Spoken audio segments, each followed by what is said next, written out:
이제 다니엘서를 오늘 저 8장을 하면서 이제 오늘 순양과 순염소에 대한 환상을 오늘 말씀하고 있습니다. 순양과 순염소 환상이다 하는 것입니다. 우리는 다니엘이 기도를 많이 하고 금식도 하면서 환상을 많이 본 사람임을 알 수 있죠. 오늘 그 환상을 통해서 하나님이 역사의 절대적인 주권자가 되시고 하나님께서 그 역사대로 이루신다는 것을 알 수 있어요. 그래서 그 환상을 통해서 성경이 사실이다. 성경 안의 역사 속에서 하나님은 지금도 모든 것들을 계획하고 있고 이루신다는 것을 통해서 하나님의 존재에 대해서 아주 새롭게 두근두근 거리는 마음을 가지고 이 말씀을 그리고 확정 짓고 확신 있게 받게 됩니다. 왜냐하면 몇백 년 후에, 몇천 년 후에 일어날 일들을 지금 예언하고 있는 겁니다. 지금 이런 것들이. 근데 정확하게 지금 그것이 이루어지고 있어요. 그리고 이루어졌어요. 앞으로도 또 이루어질 것이고요. 자, 그런 개념이 있습니다. 먼저 오늘 본문의 내용을 한번 살펴보도록 하겠습니다. 그리고 이제 오늘 내일 거의 말씀에 오늘 본문에 대한 해석이 있습니다. 다음 주도 좀 제가 하면 좋겠는데, 왜냐면 거기에 좋은 꼭 해야 될 말씀 많은데, 등간에 시간이 되면 할 수 있겠죠. 자, 먼저 여기 보면은, 벨사사랑 제3년이라니까는, 연도는 BC 550 연도입니다. 547년, 3년 정도 되니까 BC 553년, 547년 정도 된다고 봅니다. 왜냐면 벨사살 원년은 내생물에 대한 환상이 왔는데 3년이 지나다니까 BC 547년이 되도록 합니다. 자, 이제 왜 이 날짜가 중요하냐면은 이 환상이 일어난 사건의 내용이 200년, 500년 뒤에 있을 일이고 더 나아가서는 2000년 후에 있을 일까지도 예언한 것이기 때문에 그래요.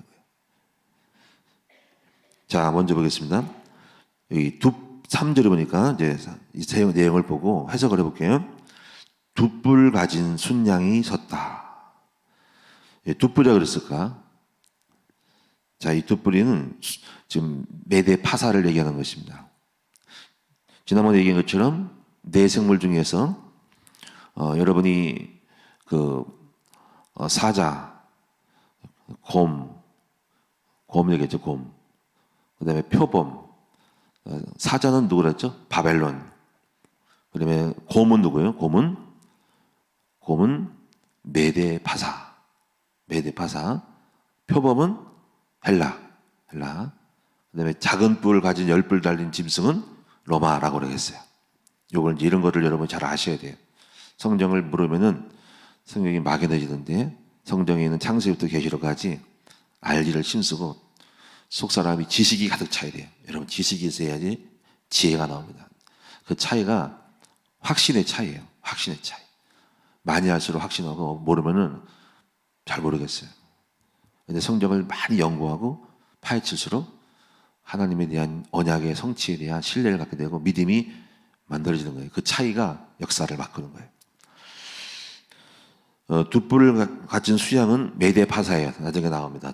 성경의 8장 뒤에 보면은 20절, 20절에 나오는데 그냥 정확하게 얘기하고 있어요. 페르사고 할라라고 얘기를 하고 있는데요. 두 뿔 가진 거는 알다시피 여러분이 역사를 안 사람들은 대부분 압니다. 메데와 파사로 이루어졌다는 거지. 근데 한쪽 뿔이 길다 그랬습니다. 원래는 이 페르사는 메데 족속으로부터 시작됐어. 메데로부터. 근데 그 중에서 이제 파라사라는 또 다른 부족이 일어나가지고 같은 족속인데 그것이 더 길어요. 그래서 메데를 잡아먹고 파사 제국이 된 거예요. 근데 사실 메데의 다리오 왕은 페르사, 여러분 고레스의 삼촌 숙부라 그랬죠. 숙부라 그랬어요. 그리고 원래 메데의 그 창시자는 그 외조부가 할아버지가 왕인데 조카랑 숙부가 쿠데타를 켜가지고 이제 나라를 이제 같은 동족끼리 이제 정권이 바뀐 거야, 정권. 그래서 이제 먼저 메대 사람이기 때문에 메대의 그 족속인 삼촌 숙부를 왕으로 세웠다. 그래서 왜냐면 외대 사람이 한심을 사기 위해서. 그러고 나서 다리오가 자연스럽게 죽은 다음에 바로 조카가 같이 쿨타를 겨누는데 자연스럽게 물려받았는데 그 사람이 고레스다 하는 거죠. 고레스. 그래서 고레스는 페르사 제국의 왕이었다. 그걸 지금 순양을 말하는 것입니다. 여기 3절에 그 중에 한 뿔은 다른 뿔보다 길었다. 그게 페르사를 말하는 거예요. 파사. 그 긴 것은 나중에 난 것이더라. 그러니까 그 조카가 나중에 난 것이라. 성경을 읽어보면요 놀래요. 어떻게 정확하게 그런 역사적인 일어났던 사건들을 그렇게 비유를 잘하냐 이거지. 이걸 보고 여러분 믿음이 다른 거예요. 이런 것들이. 이걸 읽으면서 와 엄청난 것들을 예언을 보고 놀라는 거예요. 4절에 보니까는 내가 본즉 그 순양이 서쪽과 북쪽과 남쪽을 향하여 받으나 그것을 당할 짐승이 없도다. 여기서 이 순양은 순양이 이제 아까 말했던 페르사인데 당할 자가 없어. 근데 5절에 내가 생각할 때 한 순념소가 서쪽에서부터 와서 순념소가 왔어요. 이 순념소가 마케도니아의 왕인데 이 사람이 알렉산더 대왕이라. 근데 온 지면에 돌아다녔어요. 알렉산더 대왕은 사방팔방 다 돌아다녔어. 이집트 뭐 인도까지 다니면서 아프리카 원정을 하다가 나중에 말라리아 모기에 물려가지고 말라리아 걸렸지. 그 죽었는데 근데 그 전에 술을 밤새도록 그 해군 제독이라고 그 해군도 있었어요. 알렉산더 대왕 해군 제독하고 밤새도록 술을 독주를 소주 같은 거를 갖다가 먹었어요. 가지고 고열이 나가지고 그것 때문에 말라리아를 걸려서 모기한테 물려서 말라리아 걸렸는데 술을 부어가지고 술을 먹어서 죽었어요. 그래서 그때 죽은 나이가 33세에 죽었어요. 33세. 참고로 아셔야 됩니다. 13년 동안 20살 때 아버지 필립이 죽은 다음에 왕이 됐어요. 25살 때 페르시아를 정복을 했어요. 페르시아를. 얼마나 전략이 뛰어난지 페르시아가 인구가 더 군대가 많았는데 알렉산더 대왕의 머리가 되게 좋은 사람이에요. 그 사람은 군대 조직을 창 있죠. 긴 창을 많이 만들어서 군대에 팀으로 딱 뭉쳐서 그 무리 집단을 몇백 명씩 집단에다가 창을 딱 막 져서 앞으로 다 도열을 시켜. 쫙 창을.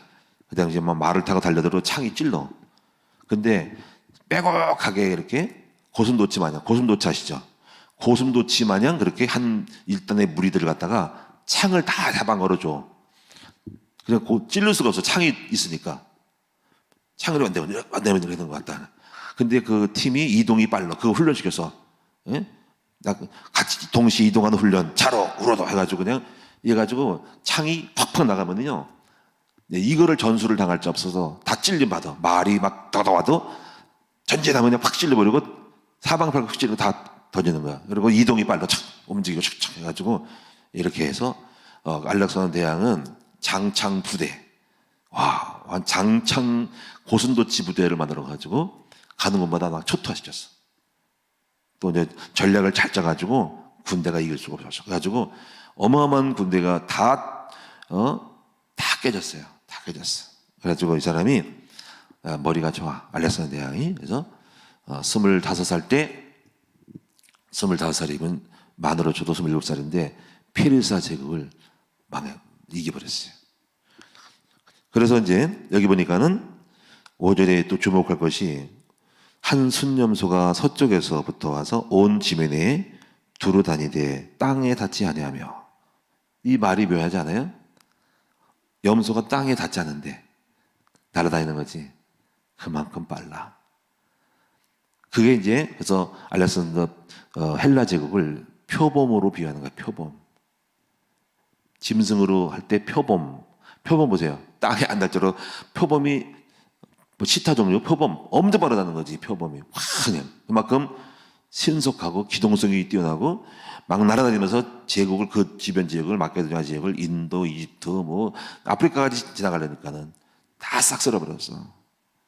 그게 알렉산더 대왕의 표범으로 이제 땅에 닿지 않는 순념소. 대단한 거죠. 그냥 이런 거를 보면은 어쩜 이렇게 이게 지금 언제 때예요? BC 547년 전이잖아. 그런데 알렉산더 대왕을 초토할 때는 303년인가 300 얼마, 200년 후의 것들을 지금 알렉산더 대왕이 나타난 거예요. 이때 바벨론 때에 페르사까지 아직 안 나타났고, 그 다음에 알렉산더 대왕까지 벌써 200년 후의 것들을 벌써 예언하고 있는 거예요. 이 전에 벌써.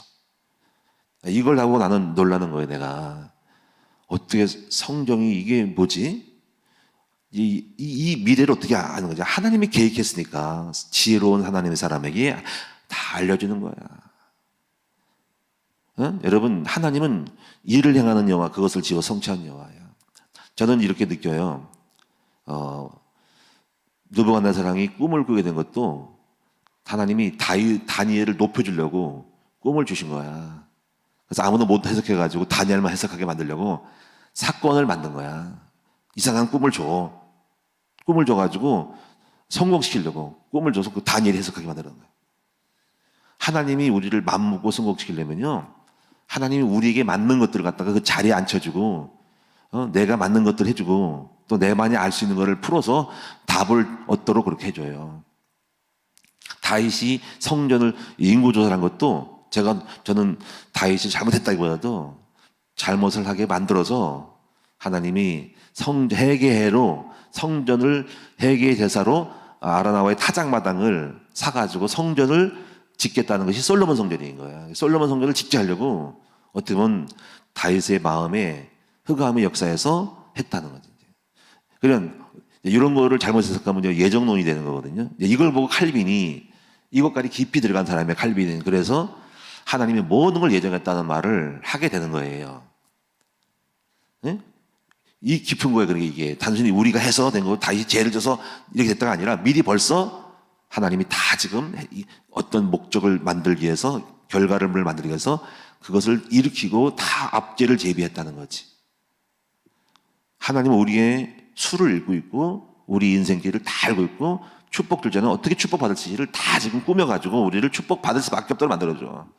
그리고 망할 사람은 망할 수밖에 없도록 아무리 머리가 써도 꼬이게 만들어. 그러니 여러분이 이걸 아셔야 됩니다.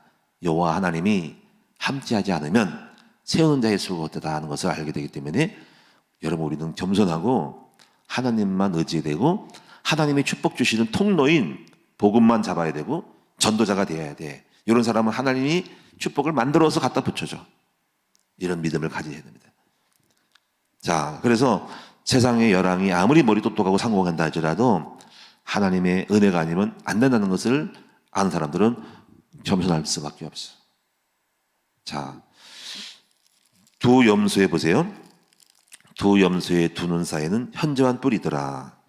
두 눈 사이에 뿔이 있대. 이 뿔이 지금 이제 이 두 뿔 가진 순양고 내가 본 바 강가에 섰던 양에게로 나아가되 분노한 심으로 그에게 달려가더니 내가 본즉 그것이 순양에게로 가까이 나아가서는 더욱 썩내어 그 순양을 쳐서 그 두 뿔을 꺾구나. 순양 메데파사는 대적할 힘이 없어서, 알렉산더를 이길 수 있는 힘이 없어서 그것을 순양을 땅에 엎드러뜨리고 짓밟으나 순양을 그 손에서 벗어나게 할 자가 없었더라. 알렉산더를 이길 자가 없었어. 페르사가 아무리 강해도. 순염소가 스스로 심히 강대하여 가더니 강성할 때에 그 큰 뿔이 꺾이고, 보세요. 제가 알렉산더 대왕이 33살 때에 갑자기 아까 말라리아, 목이 물려서 말라리아. 그 다음에 이제 술을 그 당 때 말라리아 걸리다가 술을 먹었어. 그냥 열이 확 난 거지. 말라리아에 독성 먹게 술이 들어가서 급사한 거야. 갑자기 죽었어요. 일주일 만에 죽었어요. 걸려가지고. 심히 깜깜했다가. 여러분 영화 하나 보시면 나올 거예요. 알렉산더 대왕이 영화 제목이 있어요. 알렉산더 대왕에 대한 영화. 거기 보면 말라리아 가서 헥헥하다가 죽은 사람 나와요. 그 다음에 이제 그 대신에 현저한 뿔 넷이 하늘 사방을 향해 날더라. 그래서 현저한 뿔이 넷이 누구죠? 역사가 또 증명해서 바로 알렉산더 대왕의 죽은 후에 55년간 심각하게 막 싸우다가, 장군끼리 싸우다가 4명의 왕들로 이게 한 40년 50년 동안 갔어요. 그 정착이 돼서 네 왕이, 네 장군이 그의 아들 딸들이 막 이렇게 아들들이 막 연결돼 가지고 족속이 알렉산더 대왕이 차지했던 영토를 4등분을 합니다. 4등분. 4등분 합니다. 쭉쭉쭉 나누어서 가져요. 자,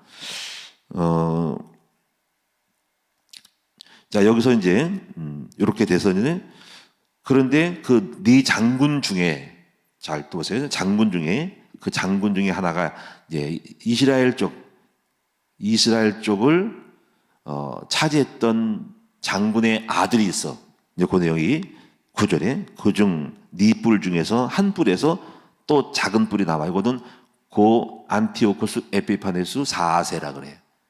요 4세가 작은 뿔인데 요걸 설명한 거야. 나와가지고 영화로운 땅을 향하여 힘이 커지더니 그 족속이 장군이 영화로운 땅, 유대 땅을 장악했어. 유대 땅, 유대 대기 지역을. 그래가지고 요 놈이 커져가지고 하늘 군대만큼 커져가지고 이 사람이 뭐 법을 만들어가지고 제사를 금지하고 성전 율법을 다 불태워버리고 이제 그걸 하는 거예요. 지금 그 내용을 지금 좀 이따 설명을 더 할 거예요. 큰 틀에서 지금 보는 거예요. 그래가지고 이제 성전에다가 예배당을 다 폐쇄하고 돼지머리를 놓고 우상제사를 지냈다 하는 일이 벌어져요. 근데 요것이 이제 문제인데, 요것이 이제 나중에 찾아보겠지만 예수님이 다니엘의 그 제사에 대한 거를 비유를 들어서 이건 예수님은 그 이후에 300년 후에 있을 일이거든요. 300년 후에 있을 일을 예수님이 이후에 다니엘의 말한 바 앞으로 말세에 그 우상 섬겼던 일이 또 벌어진다는 거지. 그게 나중에 오늘 지금 아직까지 이루어지지 않은 마지막 예수님 재림 전에 있을 똑같이 성전에 이렇게 모독하는 일이 벌어지는 안티오코스 에피파네스는 그 인간이 같은 인간이 적그리스도가 나타나가지고 그런 일을 한다는 거지. 그래서 이것이 이제 작은 뿔이 중요하다는 거예요. 작은 뿔이 그 안티오코스 에피파네스. 자, 그러고 나서 이제 성소가 더럽혔기 때문에 언제 정해지냐 했더니 서로 거룩한 길이 말하는 한상을 봤는데 2300주야라. 그러니까는 아마 이제 날짜까지 난 거 보니까는 정확히 이제 더럽힌 후에 몇 개월 몇 년 지난 다음에 깨끗해진다는 거니까는 요거는 마지막 주님이 재림해가지고 성전을 정결하게 하는 일이 벌어지고 다시 예배 회복되는 것을 말하는 거예요. 자, 여기까지입니다.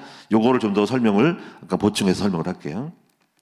자, 여러분 이제 정확하게 여러분 이 정도 기본 개념을 갖는데, 자, 순념소는 누구? 순념소는 헬라. 순양은 누구? 메데 바사. 아마 여러분이 계시록을 모르고 이 내용을 모르는 사람들은 뭐야, 뭔 얘기하는 거야. 여러분 이제 이런 거를 상식으로 알고 있고, 이것을 이런 계시록과 이런 얘기를 누가 잘 알고 있냐? 신천지는 잘 알고 있어. 신천지나 이런 계시록을 안 사람은 다 공부하고 있다고 이거를. 근데 그러니까 우리가 이걸 모르고 있으면 그들은 그래요. 아무것도 뭐 성경도 모르고 그냥 기독교인들을 우습게 하는 거예요. 우리 계시록을 가르쳐가지고 이런 걸 몰라가지고 이게 무시해가지고 목사도 몰라. 목사님도 뭐 이거 몰라. 이런 걸 몰라. 안 가르쳐가지고 그냥 축복만 받으라 그랬지 성경 공부를 안 시켜가지고. 그러니까는 신천지자들이 목사님 나랑 공부합시다 이렇게 나오는 거야. 목사들이 몰라. 그래가지고 목사님하고 나랑 공부하재. 그만큼 자신감 가지고 있는데 계시록까지 들어. 계시록 몰라가지고 거기 말꼬리 잡혀. 모르죠? 666이 뭐예요? 모르죠? 짐승이 뭐죠? 모르니까는 내 말 들어요 하면서 이렇게 해서 가르치는 거야. 그러니까 이 무식하면은요, 유식한 사람에게 당해. 그래서 그 사람의 페이스에 넘어가는 거야. 성도들은 말할 것도 없죠. 성경 공부를 안 시켜가지고 완전히 초토화야. 그냥 절절매 그냥. 그래서 전도사도 몰라. 여러분이 그래서 성적을 많이 한 가운데 그거 그래서 오히려 해석을 해서 틀린 해석이 하면서 바로 이런 신천이나 이런 옛날에 여호와의 증인도 우리 쟤한테 집에 왔었거든요. 보고 놀래가지고 처음에는 2명이 여자들이 왔다가 나중에는 우리가 1603년 때 10몇 명이 데려왔어. 10몇 명. 그러다가 대장을 데리고 왔어. 저한테. 제가 지금 우리 옛날에 1603년 집에서 가득 찼었어. 제 방에 여자들이 꽉 찼어요. 저를 하나 잡아먹으려고. 근데 나중에 포기하고 갔어. 왜냐면 저 목사님은 안 되겠다. 성경을 너무 잘 알아. 계시록을 너무 잘 알아. 그럴 수밖에 없죠. 제가 청년 때 계시록을 연구한 사람인데, 그리고 제가 금식하면서 계시록을 썼는데, 계시록을 이 설명서를 썼는데 빠삭하죠. 그냥 이 얘기니까 이런 목사도 있네. 그래가지고 결국 이 사람을 꺾기는 힘들겠다. 그래서 도망가 버렸어. 대장갈이, 거기에 있는 대장갈이 몇십 명이 와가지고 우리 집에 있었어요. 다 와가지고 계속 와서 저한테 가르친다고 다 앉아보라, 다 와보라고 해서 오히려 내가 설명하니까 자기들이 넘어갈 것 같으니까는 그냥 가버렸어요. 자, 여러분 보세요. 그래서 좀 참고로, 페르사를 정복을 했을 때 페르사 제국에 금이 엄청 많았어, 금이. 그래가지고 금의 무게만 3,000톤에 대대. 금의 무게 3,000톤입니까? 1톤. 1톤보다 크죠, 1톤. 금의 무게가 3,000톤이 있었대. 그래가지고 이거를 알렉산더 대왕이, 근데 원래 인구가 작았어. 그리고 그 나라의 알렉산더 대왕의 나라에는 그렇게 돈이 여기보다 적었어. 그러니까 적은 곳이 큰 걸 잡아 이겨가지고 다 이제 그걸 옮겨가는 거야. 알렉산더 마게도냐 왕국으로 옮겨가는데 얼마큼 동원했냐면은 전리품을 이동하는데 금뿐 아니라 나귀가 15,000마리가 동원됐대. 나귀 있죠, 나귀. 15,000마리가 동원돼서 등짐을 주고 다 날라버렸대. 정복해가 신난 거야, 그냥. 금만 3,000톤. 그리고 이제 이렇게 금계로 하고, 금은주화로 동그라미 돈으로 다 만들어. 그걸 다 옮겨갔어. 나귀가 15,000마리가 몇 달 걸려서 막 옮겨간 거야. 그래서 알렉산더 대왕이 부자가 돼버렸어, 전리품이. 그래가지고, 그 부자된 그 돈을 가지고 나중에 장군들이 막 흥청망청 막 쓰고, 그리고 또 군대를 양성해가지고 그 자본을 가지고 그렇게 썼다는 얘기예요. 그리고 또 이제, 정복을 할 때, 페르시아를 정복할 때 알렉산더 대왕이, 이제, 어떤 일이 있었냐면은 군사들로 하여금 약탈을 허용을 했어요. 약탈을 허용해가지고 막 여자들도 막 겁탈을 하고 남자는 하정없이 죽여버리고 겁탈을 하고 이걸 다 묵인했대요. 알아서 너희들이 해프를 풀어라고 알렉산더 대왕이. 아주 야수처럼 날뛰어가지고 가는 것만 다 찔러 죽이고 여자들은 겁탈을 하고 완전히 놀이개로 만들었죠. 그렇게 만들었죠. 그리고 금 뺏어가지고 이제 가진 거예요. 침략을 당한다는 것은 비참한 일인 거예요. 전부 노예가 되는 거예요. 이런 일, 우리나라도 일제히 침략당해가지고 여자들을 정신으로 끌고 가고 남자들은 앞잡이, 방패막이로 다 세웠잖아. 약하면 그런 거예요. 우리가 강하지 않으면 안 된다는 거예요. 그래가지고 이제 나중에 알렉산더 대왕은 또 페르시아랑 융화시켜서 군사들로 하여금 페르시아 여자들하고 또 결혼시켰어. 그래가지고 신청자가 10,000명이었어요. 병사들의 페르시아 여자들하고 결혼하는 거 그 현장에서 집단 결혼식을 지었다. 그게 10,000명 정도 됐다. 근데 알렉산더 대왕이 죽고 나서 다 이혼했어. 다 도망가고 이혼했어요. 그리고 이 알렉산더 대왕도 다리오 왕의 3세의 큰 딸 스타레이와 결혼했대요. 다리오 왕하고 따로 결혼. 그게 록산너인데 너네의 그 알렉산더 대왕의 아들이 나오죠. 그 아들이 나중에 왕이 죽은 다음에 역사에 보면은 그 왕을 세우렸더니 너무 어려워. 깐난에게 어려가지고 섭정을 세워. 나중에 섭정을 또 죽이고 놈들이 장모들이 죽여가지고 나중에 이 록산너와 알렉산더 대왕의 부인과 아들까지 독살시켜 죽여버려. 그게 영화에 잠깐 나올 거예요. 알렉산더 대왕의 영화에. 그래서 알렉산더 대왕은 완전히 없는 사람이 돼버렸어. 허망하게 가족도 없고 다 없어. 근데 그 중에서 알렉산더 대왕의 누이가 클레오파트라야. 이 클레오파트라가 그의 본질은 아니고 클레오파트라가 나중에 장군의 이집트에 시집을 가요. 알렉산더 대왕의 누이가. 그래서 알렉산더 대왕의 클레오파트라의 이집트의 클레오파트라 있죠. 나중에 그 7세 그 알렉산더 누이 말고 누이 밑에 또 내려가서 7대 손이 나중에 로마의 안토니우스가 그 여자한테 빠지죠. 그게 이제 전쟁의 로마에 나오잖아, 그렇지? 홀락 빠져가지고 로마의 속주 정복했던 땅을 그 여자한테 줘요. 그래가지고 로마가 열받아가지고 안토니아 악팀인가 해전을 부리자. 그래서 안토니우스가 죽고 클레오파트라는 자살하죠. 그러니까 클레오파트라가 그의 7대 조상이 알렉산더 대왕의 누이라는 거지. 이건 참고로 아셔야 됩니다. 역사가 보면 참 재밌어요. 그래서 이 클레오파트라가 얼마나 미인인지 좀 들려붙으면 역사가 바뀌었다는데 로마의 역사가 여기 여자한테 빠져가지고 안토니오가 글로 넘어가서 막 연애하다가 나중에 여기 빠져서 로마랑 붙는 장면 나오죠. 그래서 줄리어스 시저가 그때 깨가지고 초대 그때 로마의 황제가 되는 장면이 나옵니다. 가이사. 자 이렇게 해서 이제 여러분 보시고 네 명의 장군 요걸 좀 보시면은요. 자 이제 참고로 이제 대번 나눠진 건 아니고 많은 서로가 전쟁끼리 막 주고받고 막 치고받고 후손이 자식들이 막 움직이면서 4, 50년 지나서 어느날 사왕국 체제로 딱 정착됐다는 거 참고를 하시는데 이게 중요한 거예요. 그래서 요 성경에는 그 생략하고 네 명의 장군이 알렉산더 대왕의 그 뿔이 4개 나왔다는 것을 설명하는 거예요. 그 뿔이 하나가 안티오코스, 유럽과 마게도니아 지역을 장악해서 유럽과 마게도니아, 안티오코스, 나중에 안티오코스 에피파네스라는 4세가 요놈이 적그리스도처럼 재단을 없애는 재단을 돼지머리를 놓고 제사 드리는 이것이 나중에 마카비 전쟁이라는 마카비 전쟁. 자, 셀루쿠스는 시리아, 소아시아. 그다음에 프톨레마이오스는 이집트를 먹어서 이 프톨레마이오스 1세가 바로 알렉산더 대왕이 하고 클레오파트라고 결혼하죠. 그래서 마지막 왕은 클레오파트라 7세가 나중에 그 7세가 이집트의 왕이 되죠. 그게 로마에게 나중에 잡혀서 죽죠. 로마에게 잡혀서 로마의 속국이 됩니다. 그 다음에 리시 마쿠스는 소아시아 지방이 됩니다. 그래서 헬라 제국이 200년간 헬레니즘이 생겨요. 헬레니즘이 헬라의 그리스 철학, 헬라 철학, 아리스토텔레스나 이런 인물이 그리스 철학에 유명해지죠. 자, 헬레니즘이 생겨요. 헬레니즘, 그리스, 헬라주의, 다 그리스 철학. 신약 성경이 헬라어로 됐고 LXX 70인역으로 헬라어로 번역됐죠. 그래서 오늘날 히브리어가 헬라어가 돼서 신약 성경으로 된 겁니다. 알렉산더 대왕이 뜻이 있는 것은 영토를 많이 점령해서 그 지역이 헬라어를 써서 성경이 빨리 번역됐다라는 그거 하나를 쓰임 받을 수 있어요. 하나님이 그래서 통일돼 가지고 헬라어가 많이 보급됐어.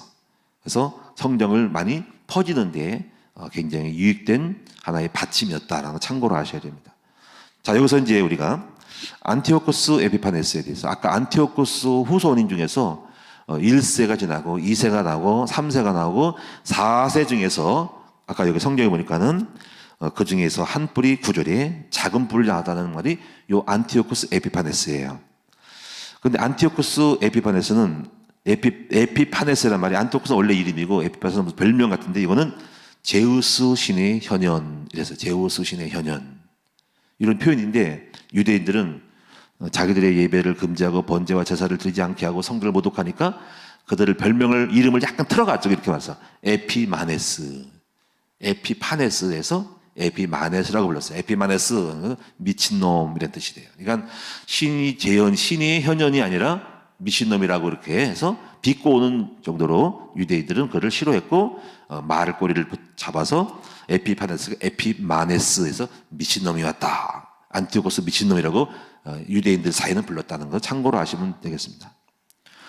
그가 22,000명의 군대를 파견해가지고 안식일에서 유대인들이 싸우지 않는 것을 안식일을 노려서 일을 안 하니까 전쟁을 안 하니까 그때 공격을 해가지고 예루살렘을 점령을 했어요. 점령을 해가지고 율법책은 다 불태워지고 성전 제단에서 부정한 제물로 이런 강대상에 돼지머리가 이걸 넣고 세워놓고 예배를 숭배하게 하고 그리고 돼지고기를 먹지 않잖아요. 유대인들은 돼지고기 안 먹어요.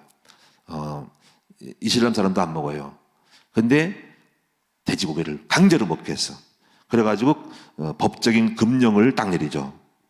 여기서 쭉 나오죠. 자, 11절 12절에 보면 매일 드린 제사를 없애버리고 성소를 헐었고 그리고 또 이렇게 진리를 땅에 던졌다. 율법을 다 파했다 이 말이에요. 성경 그대로 이루어진 거예요. 그래가지고 몇 가지 금령이 뭐냐면 유대인들은 이교도들의 똑같이 간습을 따라 산다. 성전 안에 번제와 제사는 금지한다. 안식일, 절기를, 축제를 금지한다. 안식일날 뭐 이런 거 없다. 성전과 제사들을 모독하고 돼지 등 부정한 음식을 안 먹으면 죽이다. 사나이들은, 유대인들은 그 할례를, 우리가 세례처럼 할례를 행하는데 그거 하지 말아라. 그리고 바람도 피고 음란하게 살아라. 이걸 강조했어. 응? 막 타락시키는 거지. 그래서 온갖 종류의 음란과 모독의 행위를 해라. 죄를 져라. 왜 너무 거룩하게 살지 말아라. 막 죄 짓고 막 살아라. 이렇게 만들었어. 그래가지고 스스로를 더럽혀라. 타락시켜라.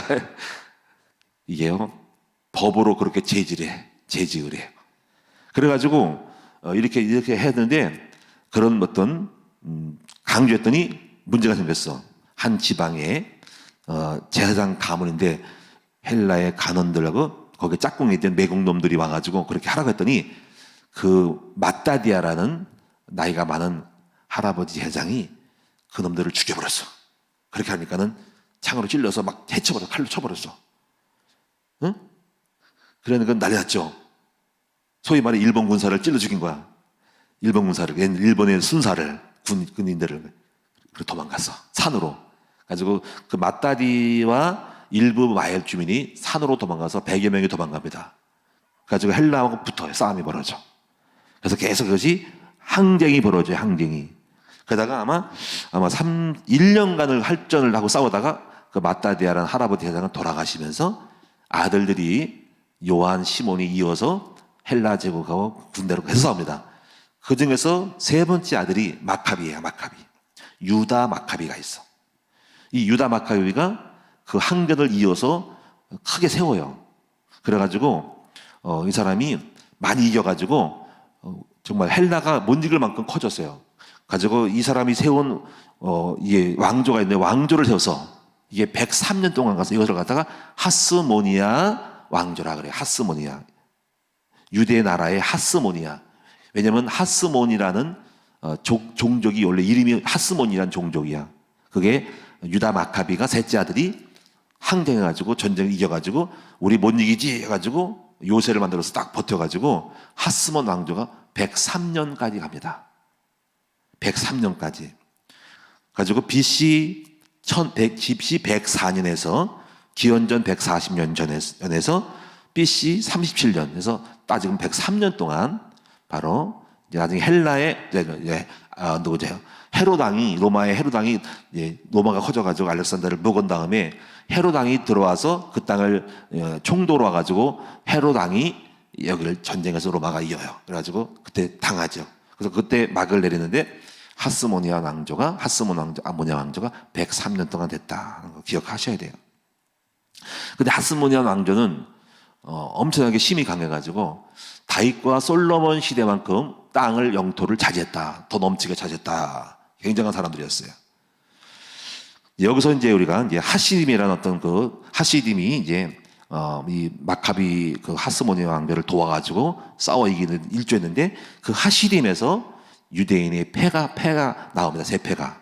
그게 바로 뭐냐면 바로 마카베를 도운 부류인데 이 부류는 하나님의 말씀대로 살아보려고 하는 부류인데 이 부류가 에세네파, 바리새파, 사두개파, 부활이 없다고 하는 사두개파 이 세 파가 이때 형성이 되면서 율법대로 살겠다는 아주 양심적으로 율법주의자들이 나오는데 에세네파, 그 다음에 바리새파, 그 다음에 사두개파로 나눠서 나중에 예수님 당시에 그 파들이 딱 그때 깔려 있다는 것을 참고로 하시면 되겠습니다. BC 37년 훗날 헤롯 대왕에게 헤롯 대왕은 시저에게 아부해가지고 총독 자리를 받은 사람이 아부 잘해가지고 짝짝 해가지고 뇌물 줘가지고 총독으로 부임되죠. 그 헤롯 대왕이 이 하스몬 왕조를 멸망시킨다.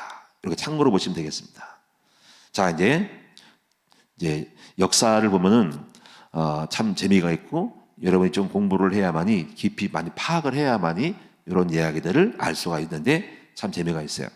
근데 중요한 거는 가슴이 두근두근거리는 게 뭐냐면 감동을 먹고 놀란 일이 뭐냐면 이 안티오코스 에피파네스가 앞으로 아직 안 일어났죠. 마지막 때에 적그리스도가 나타나서 똑같이 제단에 돼지머리 교회 십자가 성령 읽지 말고 예배드리지 못하게 하는 걸 그렇게 할자가 나온다는 것을 알아야 된다는 거지. 자, 요거 해서 마무리할 텐데 참고로만 볼 수 있도록 하는 걸 찾아보도록 하겠습니다. 그리고 마무리할게요. 자, 마태복음 24장을 보세요. 마태복음 24장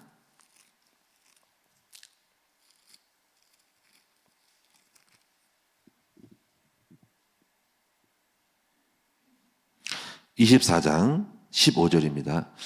예수님 당시니까는 바로 이제 예수님 당시 밥을 다니엘이 예언할 때는 요걸 예언할 때는 BC 547년 정도 했으니까 예수님 당시는 500년이 지난 후의 이야기예요. 요 얘기를 예수님이 또 인용을 하고 있어요. 그러니까 500년 후에 있을 이에 예수님이 이걸 얘기한 거예요. 자, 보시면 자 15절 다 같이 시작. 그러므로 너희가 선지자 다니엘이 말한 바 멸망에 가증한 것이 거룩한 곳에 선 것을 보거든 이는 깨달을진저. 이건 이미 이루어졌잖아. 근데 예수님이 이 얘기를 또 해요. 그러니까 앞으로 이런 일이 있다는 거냐. 그 예수님도 다니엘이 그 작은 뿔 안티오코스 에피파네스 같은 인물이 앞으로 나타난다는 거야. 재림 때. 그 놈이 나타난다는 거죠. 그게 계시록 13장에 나타나 있어요. 그래서 29절을 보세요. 29절. 그날 한란 후에 즉시 해가 어두워지고 달이 빛을 내지 않고 하면서 예수님이 오신다는 거지. 그러니까 예수님이 아무 때나 오는 게 아니라 멸망에 가증한 적그리스도가 나타난 다음에 예수가 재림한다니까 속지 마라. 그래서 예수님이 분명히 재림의 때를 말씀했다는 거죠. 자, 여기까지 하고 마지막 하나 계시록을 보겠습니다. 계시록 13장 15절 그 돼지머리 올려놓는 거 이런 것들이 이제 어떤 식으로 표현되냐면 13장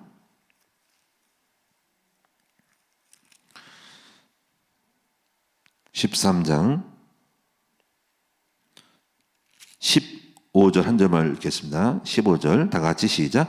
그가 권세를 받아 그 짐승의 우상에게 생기를 주어 그 짐승의 우상으로 말하게 하고 또 짐승의 우상에게 경배하지 아니한 자는 몇이든지 다 죽이라고 하더라. 요게 이제 적그리스도가 나타나서 돼지머리 우상을 자기 신을 만들어 나를 성가라고 해서 예배나 이런 걸 다 파괴하는 일이 벌어져. 그렇게 안 하면 다 죽여라 이런 일이 일어난다는 것을 아셔야 됩니다. 제가 지난번에 말씀드린 것처럼 이 작은 뿔이 누구냐 할 때 이슬람에서 나오는 인물일 수도 있고 이슬람이 지금 18억이거든요. 이슬람이 엄청 인구를 막 낳아요. 그러니까 이슬람이 무서운 건 뭐냐면 이들은 제가 이제 이마트 신세계 저 공단 쪽 이마트에 전도를 해봤어요. 이슬람 사람이 앉아있길래 내가 가가지고 교회 다녀고 했더니 자기들은 안 받아요. 완전히 사상이 확대가지고 제일 꺾기 힘든 인물들이 이슬람 사람들입니다. 예수님 얘기했더니 예수님 우리 알아요. 예수님 알아요. 예수님 인정해 훌륭해요. 메시 아니에요. 선생으로 알고 있어. 가지고 하나님 믿어요. 근데 예수는 아니에요. 이렇게 확실히 돼 있어요. 그러니까는 그들은 예수님 이슬람 안 믿는 사람은 다 죽이고 추방시키니까는 꺾기 어려워요. 요 세력이 아기를 많이 낳고 있어요. 그래가지고 자연 증가를 해버려. 막 나니까 인구가 18억 됐습니다. 계속 먹어들어가고 있습니다. 유럽을 먹어들고 한국도 막 들어오라고 그러잖아요. 가장 무서운 족속이 이슬람이에요. 이슬람 평화로운 것 같지만 나중에 거기서 어떤 사람 학자들은 적그리스도가 나온다는 말을 해요. 그러나 유럽하고 연합이 타협을 해가지고 평화 조약을 맺고 그 놈이 나중에 법을 바꿀 수 있는 어떤 적그리스도가 될 수 있는 가능성이 있다라고 요즘의 사람들은 이제 말하고 있다는 건 참고로만 아시고 확정은 아니지만 미래거지니까는 그렇게 예상을 하고 있다. 기도하겠습니다. 하나님 고맙고 감사합니다. 아버지 성경을 읽다 보면은 어떻게 그렇게 역사적으로 과거에 몇백 년, 몇천 년에 있을 일을 다 예언할까 할 때 놀랐습니다. 그러나 또 감사한 것은 절대 주권의 하나님이 이 우주를 다스리고 역사를 주관하는 사실을 알 때 우리는 그의 백성이 되고 또 그의 말씀이 이루어진 걸 알고 두려고 떨림으로 말씀대로 살아갈 수 있는 우리가 되게 해주시고 또 말씀을 예언을 따라서 이제 믿음을 갖고 모든 다른 성경도 믿고 믿음으로 나아가 받으면서 승리하는 우리 모두가 되게 하여 주옵소서. 오늘 하루도 하나님과 동행하며 오늘도 해야 할 일을 하면서 우리 생애를 최선을 다해서 살아갈 수 있도록 도와주시옵소서.